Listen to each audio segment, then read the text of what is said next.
Hi, my name is Tina. Thank you for joining me. I am an analytical thinker from the linear world who is 5 years into my journey of self-discovery, and I'm here to share with you a few tools which have served me well as I venture down this path of self-discovery. This video is video number 5 of 14. I posted my first video 4 weeks ago as an introduction as to why I would begin a YouTube channel at the age of 50. And if you would like to go to the introductory video, you can hear a bit of details as to why I did this and what this series of videos is about. But quite simply, the videos are to assist people like me coming from a more linear mindset, step on or further down this path of self-awakening. And that's it. So each week, each Thursday afternoon, I post one video. And this is video number 5. They tend to be about 15 minutes long, give or take, and try to let you guys on with your day. So with that, today's topic is actually Mother Earth. And Mother Earth is actually the 4th chapter of the book that I've been writing and that these videos are named after, which is The Spiritual Awakening of an Analytical Mind. Again, future videos will follow the additional chapters in line as we go. And as I've mentioned in the past videos, writing this book kind of jumped into my path about 2.5 years ago, but what I was more recently guided is that little nuggets or snippets of information need to get into your hands now, because it can't take you the 5 years that it took me on this journey. So that's why I began the videos. The book itself is getting there. I actually just released it today for the final little tweaks before it goes to the designer. So that's a huge step. I'm trying to take a deep breath as we go. So I will keep you posted as to that, but we may be a couple months away from the book being published on people's bookshelves, which is super exciting. And okay, I digress, but let's dig in. So today's chapter is Mother Earth. This chapter is a little bit different than the chapters that I've discussed prior to this, which was believing and self-healing and solitude. So today is Mother Earth, and I think most of the things that I will discuss, especially the group of you that are watching, is probably pretty evident, but sometimes we need little reminders or bring our awareness to something. And it's, it just is helpful. So we're going to talk about awareness and gratitude. And I think that those are kind of the two really big things that come out of the discussion of when we want to talk about Mother Earth. Awareness can be broken down into many categories when it comes to the planet. Awareness on what Mother Earth provides to us and what we need to provide to her to help her heal. It can be how we connect to her and the benefits of connecting to her. It can be awareness of how we can help take care of the planet. And I mean, there's just so many ways, and really the awareness of I guess our impact on the planet, and then the reverse, or the flip of that, of what positive actions we can take to kind of help move us all in the right direction. So the first section of the chapter of the book actually gets into connecting to our planet, to Mother Earth. And we all know how we feel when we get out in nature, when we put our hands into her soil, when we put our feet into the sand, if we're able to get to an ocean. For that matter, if we jump into the ocean, just that cold salt water and what that does for us. How we feel if we can go for a walk in the woods or in the forest, and the feeling of being amongst those trees, the feeling of simply sitting in our backyard or going to a park and listening to the birds. It's almost as if it resets us. It resets us, it rejuvenates us, and we need to do it more. And we get so caught up in racing around and doing everything we need to do in a given day that we don't do it often enough. I mean, think of how we are in our vehicles or on a bus or whatever mode of transportation, and we're disconnected. We've got rubber underneath us, we've got pavement underneath us. even if we do go for, a walk in nature, yes, we're breathing in all that energy, but we usually have, synthetic soled shoes on as well. So we're not forming that connection. And I know for me, when I began going to see my shaman, it was really the push to reconnect to being outside. And, I grew up in the 70s and 80s, so I was outside all the time. Because that's where we lived, right? But over time, yeah, I might have been out, but it might have been on, a golf course with pesticides, or I was racing around the city or doing whatever. And so when the shaman, pushed to get out, to reconnect, to ground, that was a big step for me on this path. And it was early on. I didn't know at the time, and for quite some time, that it was being marketed in mainstream USA as grounding or earthing. And so you may have seen that. The man behind the craze was, or is, Clint Ober. And, he came from a world of knowing that our houses are grounded. Our code enforcement officers have us ground our electrical systems into earth to stabilize and for safety purposes. And that's what triggered his concept of if we ground our bodies.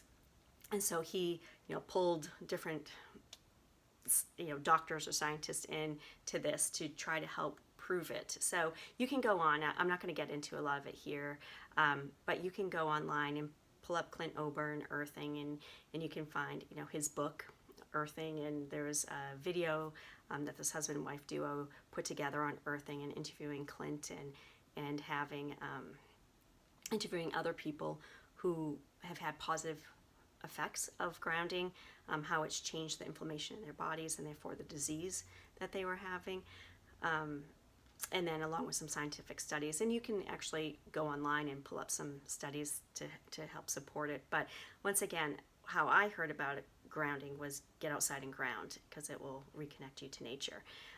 So it's all the same deal. I mean, even, you go back and, we've always made, not me, I don't want to say made fun, but I guess, tree huggers. But what are we doing? We're hugging a tree that has its roots deep down into earth. So laugh no longer. But as far as connecting to earth, there's just being out in it and breathing it in. We look at the different things that earth brings to us that allows us, in this world we're in now, to clear our energy centers. What do we use? We use sage, and we smudge and we clear ourselves. We use crystals to recenter or rebalance our vibration.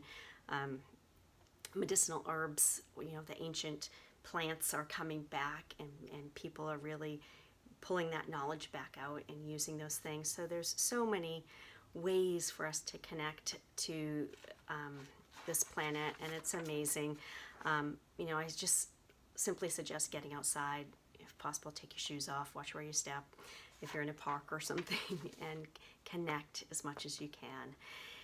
Okay, so the next section of the chapter gets into gratitude, and forming a practice of gratitude hits so many topics that we're going to talk about through this series of videos, but earth is no different. I try to say, have the gratitude for the planet as you would any other person, and to the point of verbally stating it. And I know I felt silly. That's not the type of person, that's not who I was to verbally thank the planet. But I can tell you this, every morning, and it's been for years now, when I go through my gratitude list in the morning, the first up is Mother Earth. And I guess the more you say it, the less silly you feel, and the more you feel it in here, right? So how can we have gratitude for the planet? It can come from acknowledging, and it can come from, giving back to her to help her heal. And, it can be simple things, the nod of gratitude when you pick up a stone. It could be,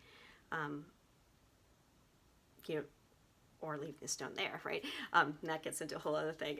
It can be, I guess it's not just to the planet, it's to having this gratitude and appreciation for the planet, the creatures, the trees, the plants, everything that's that's on her.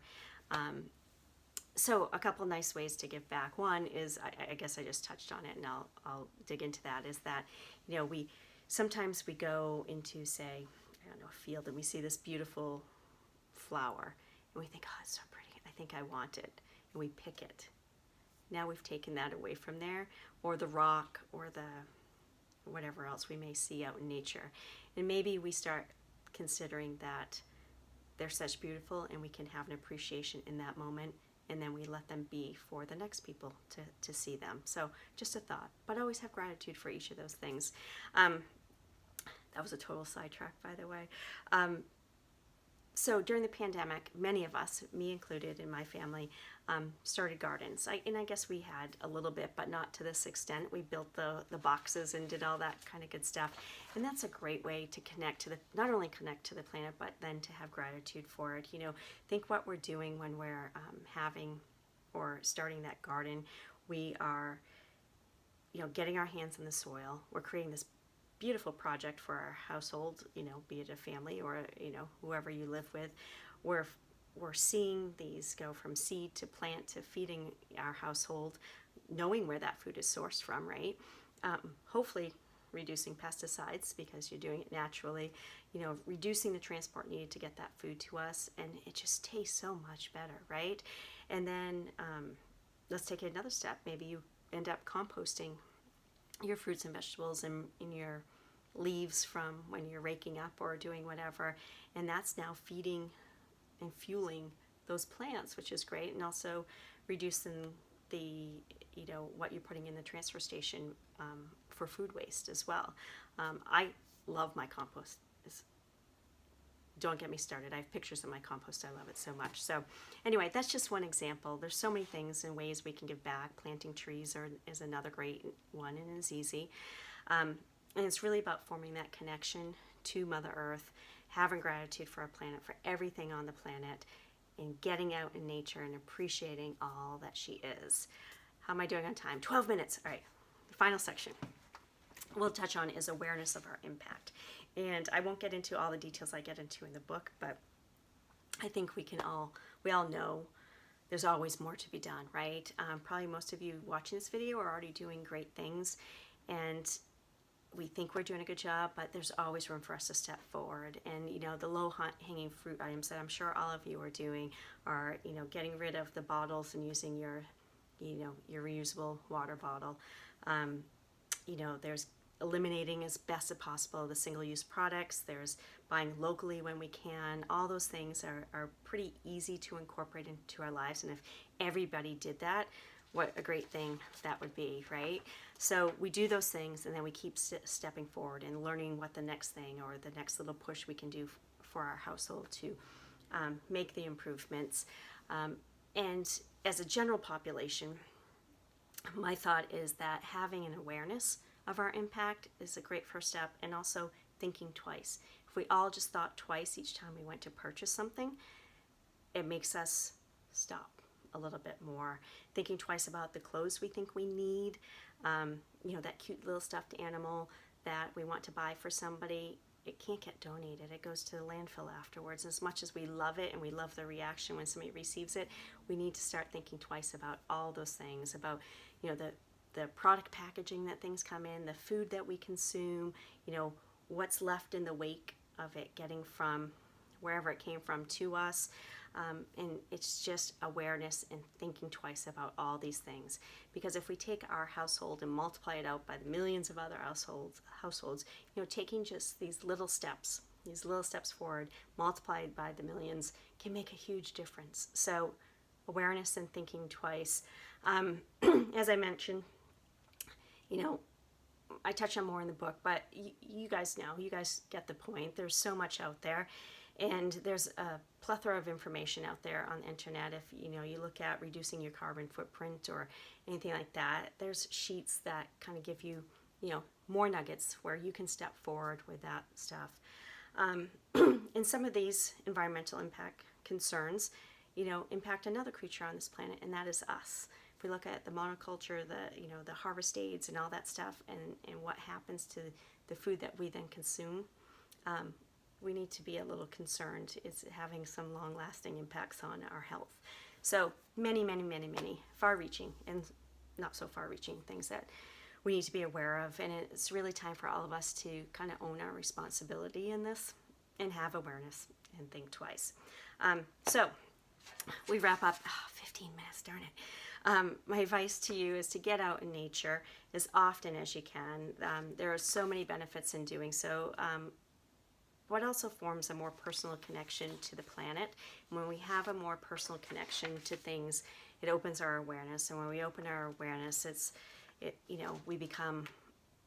things become personal, and then we become more ready to make some positive, I hate to say change, but create a new reality. How about we'll leave it at that. So with that, we'll wrap up today's. So next Thursday, we will discuss being in the present, which is a fun one. I look forward to that. And in the meantime, and as always, you can go to my website, tinalmoody.com, if you would like to receive email that I send out each Monday morning. It's the only email I send out, and there's a quick word of inspiration for you to take on your week. As I mentioned before, last October I began receiving these little inspirational messages, and each Monday morning I sit down, tap in, and I get little words of wisdom for people to take on their week and send those out. So feel free to do that, but no pressure. And I think that's a wrap. So much love and gratitude for you for joining me today, or whenever you should watch this. I hope you will join me next Thursday afternoon as we discuss being in the present. And in the meantime, you have a great weekend, and I will see you next week.